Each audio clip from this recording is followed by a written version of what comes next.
আপা আপনি গোপালগঞ্জে চলে আসেন, কোনো সমস্যা নাই, আমরা আছি আপনার সাথে। সবাই যাবো ইউরোপ আমেরিকা থেকে, সবাই আমরা গোপালগঞ্জে ইনশাআল্লাহ স্বেচ্ছায় কারাবরণ করবো দরকার। জি আপা, জি আপা বলেন প্লিজ।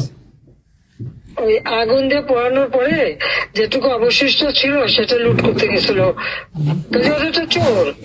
জি, বড় চোর, বড় চোর, সুদখোর, সুদখোর। জি আপা। আপা বিচার করবে আমাদের। আপা আচ্ছা আমি বিচার করবে জনতা। জনতা তো করবেই, আমরা নিজেরা করবো আপা, ফাঁসি চাই না, নিজের হাতে আমরা করবো। দৃষ্টান্তমূলক ফাঁসি চাই, যেটা জনগণ দেখবে, ওই ফাঁসি চাই। যার যার বাড়ি ঘর পড়াইছে করছে। আপা দেশের থেকে সব গরিব মানুষ এখন গ্রামে যাচ্ছে, খাবার পাচ্ছে না, কিচ্ছু পাচ্ছে না, খুব কষ্টে আছে সাধারণ পাবলিক, খুবই খারাপ আপা। আমরা দোয়া করি আপনি তাড়াতাড়ি আসেন। বৃহত্তর নোয়াখালীর অবস্থা অনেক খারাপ আপা। সারা বাংলাদেশের অবস্থা খারাপ বানায় রাখছে ওরা আপা, সারা বাংলাদেশটাকে একটা বদ্ধ ভূমি বানায় রাখছে, যেখানে সেখানে হত্যা, মানে এমন কোন লোক নাই যারা এখন শান্তিতে আছে। সবাই একটা কথাই বলে যে আগেই ভালো ছিল, আগে সরকারি ভালো ছিল। আমরা ভুল করেছি আপা, এই কথা সবাই বলে। সবাই অনুতপ্ত আপা। আপনি বলেন জি আপা, প্লিজ প্লিজ বলেন আপা, প্লিজ। প্রত্যেকটা জায়গায় তো এইভাবে, এবং এখন আবার সে ওই আর একটা পদক্ষেপ নিচ্ছে, এদিকে প্রায় 80 জন প্লাস আরো 35 জন, সেই সাথে 300 লোক, তারা জেলা উপজেলা ইউনিয়নে সার্ভে করতে পাঠাচ্ছে।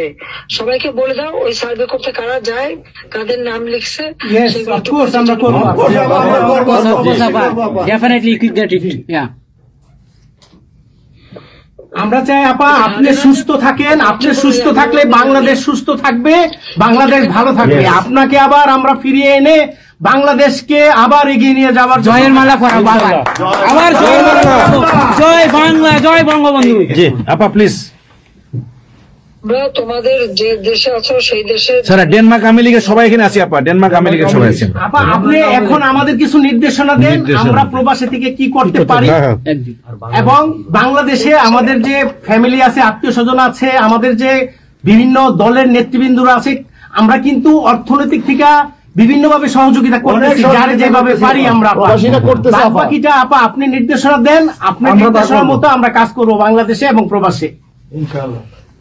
তোমাদের যেটা করতে হবে, একটা হচ্ছে তোমরা যে দেশে আছো সেই দেশের আইন কানুন মেনে ওখানকার যারা নির্বাচিত প্রতিনিধি বা সরকার বা যে বিভিন্ন মানবাধিকার সংস্থা, তারপরে 165 জন সাংবাদিকের চাকরি নাই, তাদের অ্যাক্রেডিটেশন কার্ড বাতিল করে দিছে। 106 জন সাংবাদিকের বিরুদ্ধে হত্যা মামলা দিছে, এবং আমাদের কতজনকে গ্রেপ্তার করে জেলে ঢুকাইছে, মানবিক জীবন যাপন করছে।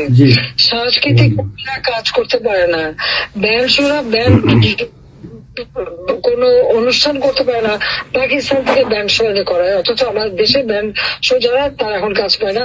এরা আবার এদের সাথেই ছিল, তারাও লাল রং লাগাইছিল, এখন আর তাদের পাত্তা নাই, কাজ পায় না। স্বীকৃতি কর্মকাণ্ড বন্ধ, সমস্ত সামাজিক নিরাপত্তা, যত গরিব মানুষ আমরা বয়স্ক ভাতা, বিধবা ভাতা, মুক্তিযোদ্ধা ভাতা যা যা দিয়েছিলাম সেগুলি সব বন্ধ করে দিয়ে সেটাকে মেরে খেয়ে গেছে। এমনকি মানে সারা দেশটাকে একটা লুটের রাজত্ব, খুনের রাজত্ব সৃষ্টি করছে। এই বিষয়টাই যে মানবাধিকার লঙ্ঘন, সাংবাদিকদের উপরে নির্যাতন, সাংবাদিকদের অত্যাচার করা, মহিলা সাংবাদিকদের যেভাবে অপমান করছে, এই বিষয়গুলি জনমত তোমাদের তৈরি করতে পারে আন্তর্জাতিক পর্যায়ে। ইংলিশের যে বিভৎস চেহারাটা, ওইটাই আজকে মানুষের কাছে স্পষ্ট হয়ে গেছে। একটা রাষ্ট্র চালাতে সে টোটালি ব্যর্থ। এই জিনিসগুলি কি আপা? আপা আমি একটা বলি, ইউনূস সাহেব রাখছে 4টা টোকাই রাখছে, সাথে 4টা টোকাই রাখছে। আর আপনি চিন্তা করেন না বাংলাদেশে গৃহযুদ্ধ হবে, তখন আপনাকে দেখবে। তোমাদের করতে হবে ইউরোপিয়ান ইউনিয়নে, যেখানে তোমার ওখানকার পার্লামেন্টে যেখানে আসো, সব জায়গায় এই জনমত তৈরি করতে হবে।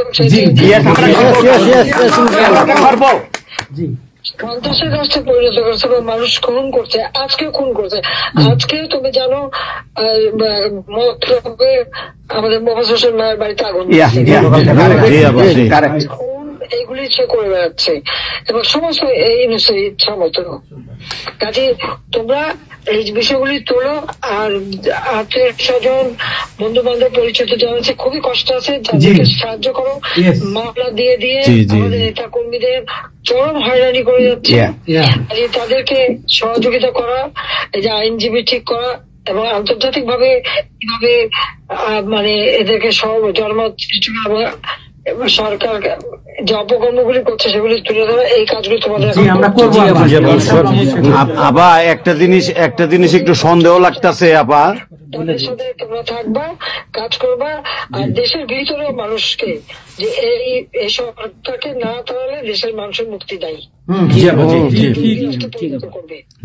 হ্যাঁ আপা, আমি একটু একটা কথা বলতে চাই। একটা জিনিস একটু সন্দেহ লাগতেছে যে পাকিস্তান থেকে যে শিপের মধ্যে কতগুলি কন্টেনার আসলো, এইটা কেন এবং এত দ্রুত ওরা কিভাবে পাকিস্তানের সঙ্গে ব্যবসায়িক সম্পর্কটা গড়লো?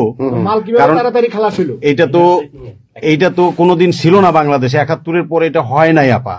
এখন এইটা নিয়ে আমাদের আপনি তো অবশ্যই আপনি অনেক কিছু অবগত আছেন, এটা আমাদের জানার প্রয়োজন।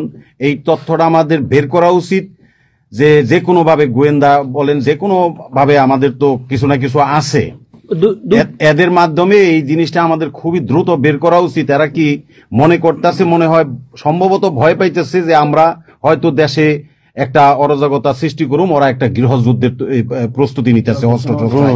আমার কাছে সন্দেহ। ওইখানে দুইজন যে মাল ডেলিভারি করে ওই জায়গাতে কন্টেনারের ওইখানে 2টা লোকের চাকরি চলে গেছে।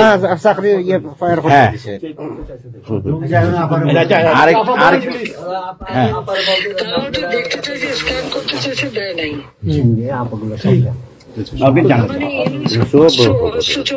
সাথে জড়িত।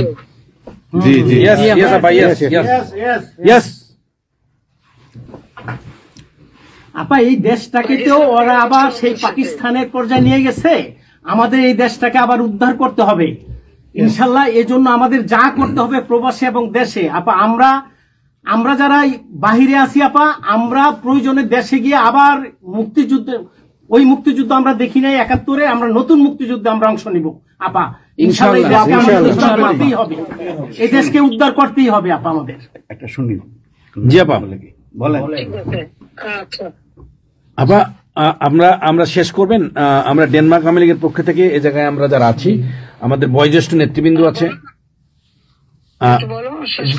হ্যাঁ, ডেনমার্ক আওয়ামী লীগের বয়োজ্যেষ্ঠ নেতৃবৃন্দ আমরা এখানে উপস্থিত আছি। আমরা আজকে প্রতিবাদ সভা ডেনমার্ক আওয়ামী লীগের এই ইউনূস সরকারের এই যে অগণতান্ত্রিক কাজ, এই সন্ত্রাস ইউনূসের যে অগণতান্ত্রিক কাজ, তার বিরুদ্ধে আমরা মাফিয়ার বিরুদ্ধে আজকে প্রতিবাদ সভা হচ্ছে। সেই জায়গাতে আমাদের ডেনমার্ক আওয়ামী লীগের উপস্থিত আছে বাবু সুভাষ ঘোষ, আমাদের আপনি জেনে থাকবেন সবারই নামই, লিঙ্কন ভাই, লিঙ্কন মোল্লা, খোকন মজুমদার, আমাদের নঈম বাবু, আমাদের সামি দাস, আমাদের অবশ্যই মোহাম্মদ শহীদ, আমাদের মাহবুর রহমান, এখানে লিমন, তারপরে আমাদের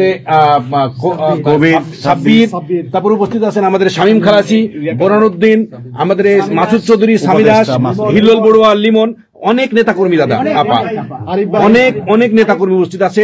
আমরা আপনার জন্য আজকে দোয়া করব, দুহাত তুলে আপনার দীর্ঘায়িত কামনা করছি। আগামীতে আপনাকে সুস্থ থাকতে হবে, আপনার মাধ্যমেই বাংলাদেশকে আমরা ঘুরে দাঁড়াবে। যেমনি ভাবে আমরা 1981 সালে আপনি সেই বাংলাদেশের হাল ধরেছিলেন, বাংলাদেশের মানুষের গণতন্ত্র, বাংলাদেশের মানুষের মুখে হাসি ফুটে নিয়ে আসছিলেন, আপনার মাধ্যমে আমরা ইনশাল্লাহ ওই দিনে আগামীতে ফিরে আনবো।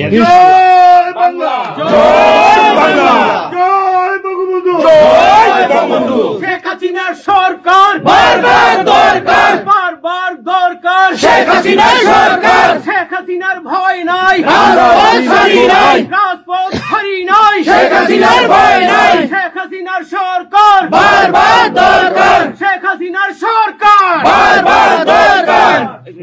আপা আপনি একটা ঠিক করে শুনুন। বলুন, বলেন প্লিজ, বলেন প্লিজ, বলেন।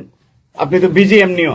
জি হ্যাঁ আপা, আরেকটা জিনিস আমি জিজ্ঞেস করি আপনাকে, এত বড় একটা ঘটনা আপা আমাদের উপর ঘটে গেল,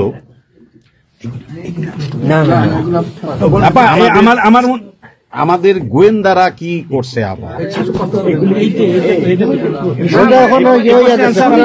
এই প্রশ্নের অ্যান্সার আবার দিয়েন না, আমাদের সাংগঠনিক অ্যান্সার যেটা হয়েছে, আমরা যেহেতু রেকর্ড করেছি